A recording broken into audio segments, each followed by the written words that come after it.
For my book talk, I chose to do Grammar to Enrich and Enhance Writing. It's by Constance Weaver.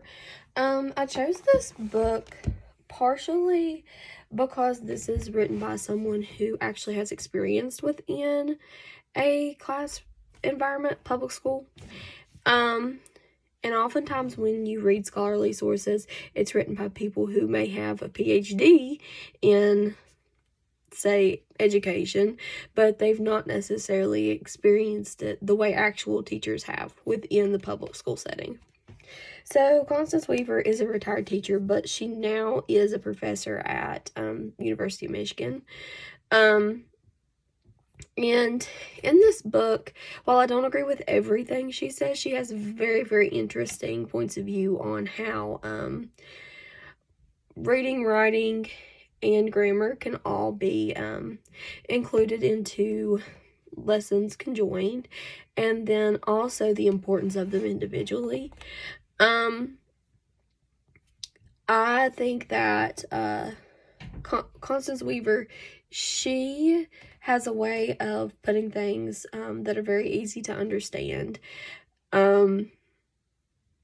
without completely overwhelming you with a bunch of terms on grammar, because it can get extremely complicated as far as your independent dependent clauses go, and then you just add on to independent dependent clauses, and then gerunds, and just many different aspects of grammar that often get overcomplicated. She kind of talks about how we as educators kind of need to evaluate the importance of it all. When I first read this book, I was a junior in college.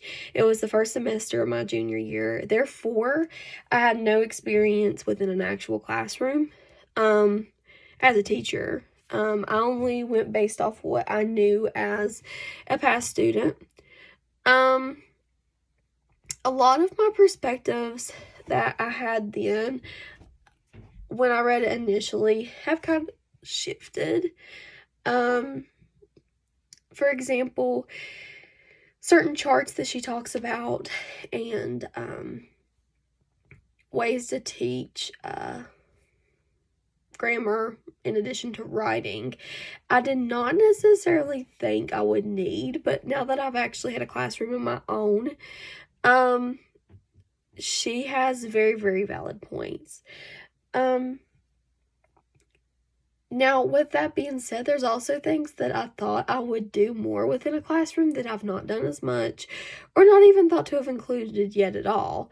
Like I said, I only have a semester's of experience, but I still see a huge difference in how I thought I would do things compared to how I actually do them now. And a lot of that is kind of talked about in this book. Today I'm just going to talk about chapter 1. She talks about more or less why she wrote the book and the topics that she focuses on in later chapters. She starts off, first thing in her book, she says on page 1, when the public demands that we teach grammar in the schools, what is it that they want? Sometimes they, especially successful members of middle-aged or older generations, vaguely remember learning rules for writing or memorizing definitions of parts of speech, different kinds of verbs, and maybe gerunds or participles.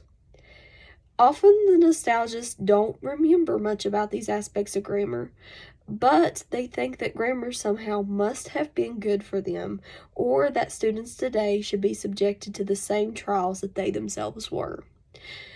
Though some of us, especially English teachers, point to some of what we learned and explain how we use it efficiently in our writing.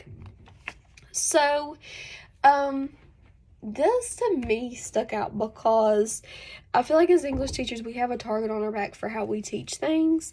And if we don't, say, read a novel that's a classic, or if we don't teach certain aspects of grammar that others may have heard of or have been traditionally taught in years past, we're often degraded a little bit for that. And that's not always. Am I saying you always need to teach something that's new, or you can't focus on things that are traditionally taught in the classroom? Not at all, because some of the best things are traditional and some of the best things are taught year after year. But the students change, the world changes, and the education that these kids need to know changes significantly, just based off of state standards and just based off job requirements for the most part. So with that being said, I love how she brings to the attention of the readers of, do we teach things because they're genuinely important, or simply because they've been passed from generation to generation and because we've learned them? Do we do it because it's important, or do we do it just because that's how it was done for us and that's all we know?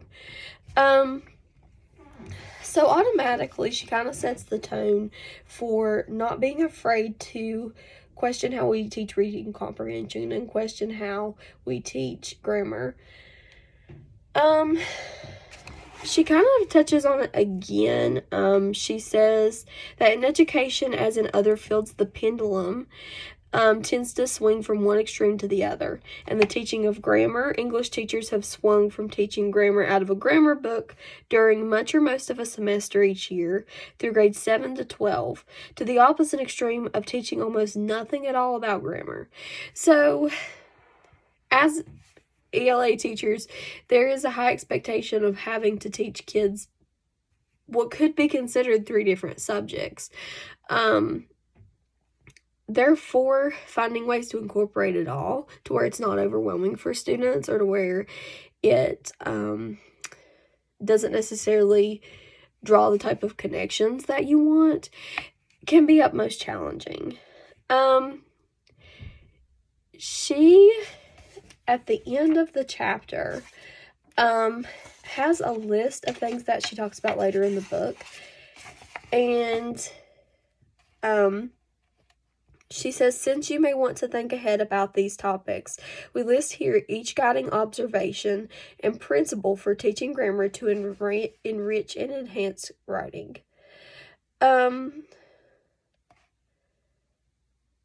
some of these I agree with, and some of them I do not. And some of them she adds on to. So while her opinion here may seem like she's for or against one statement that's commonly said about English language arts, she kind of explains both the good and bad of it later on.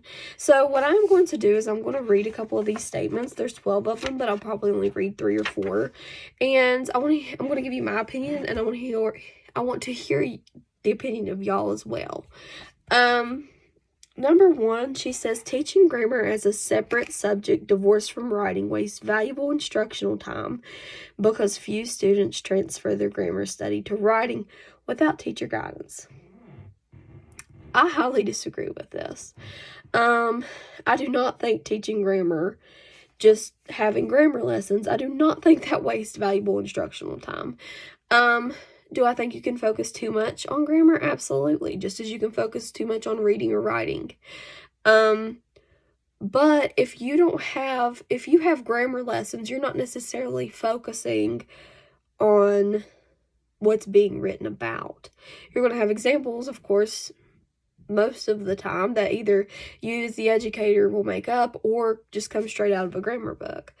It's not going to be on reading comprehension or about writing, being able to articulate yourself. It's more or less understanding the formula. And I've noticed that students who tend to like math or science better tend to do better with grammar and tend to enjoy grammar more because there's kind of a formula to the way we write certain sentences.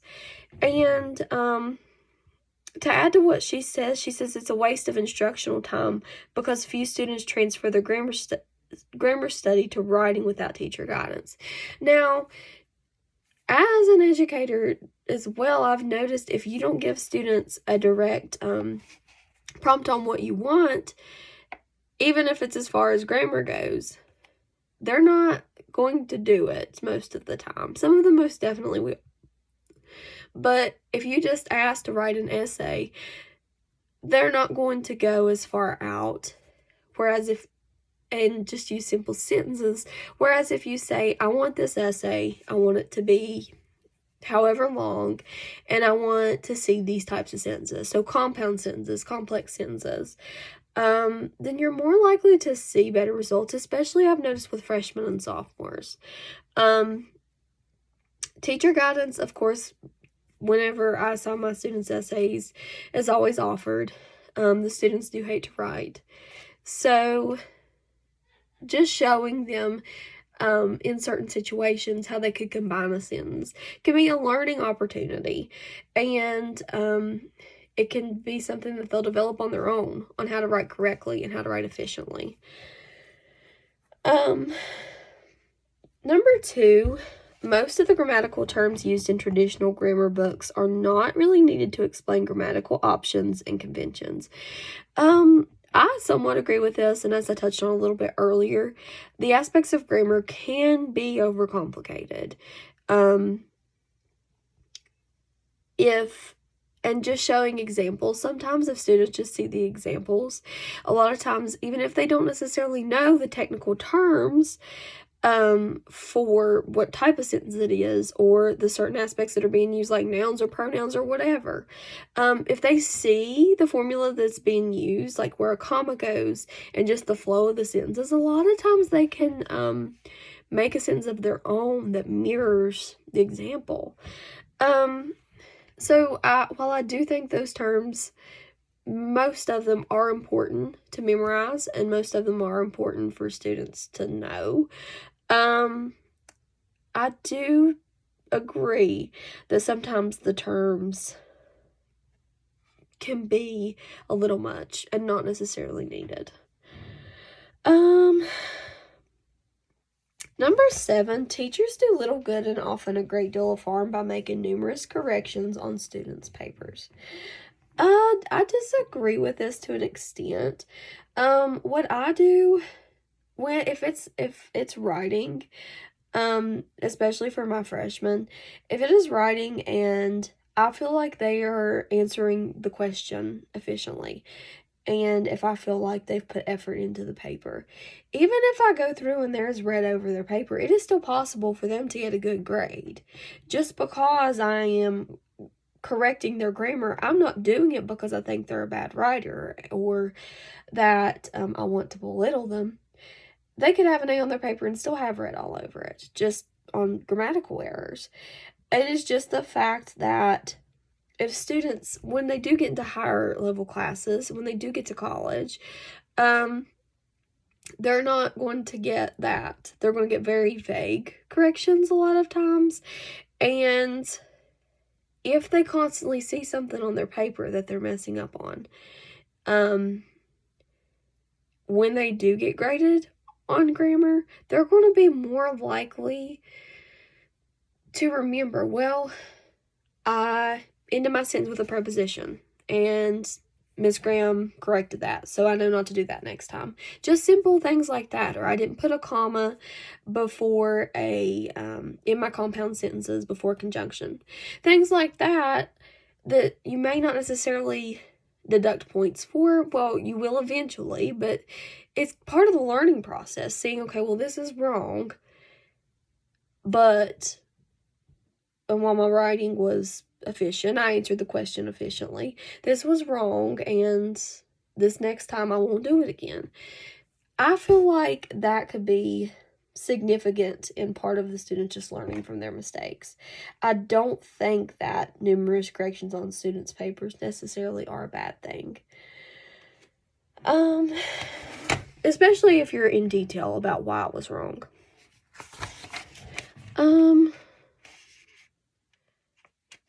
Number 12, I skipped a few.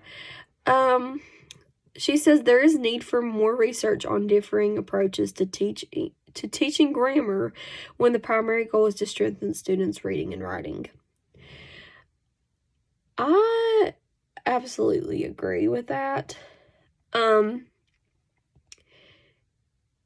However, I think the number one thing there is having pieces of literature that students read that mirrors whatever the grammatical aspect is you're trying to teach. So if you're teaching certain aspects of grammar and they see how a book, it could even be a book of their interest, is written, they'll see then how the flow of a sentence and how things can actually have a big impact in the end. That is pretty much the end of chapter 1.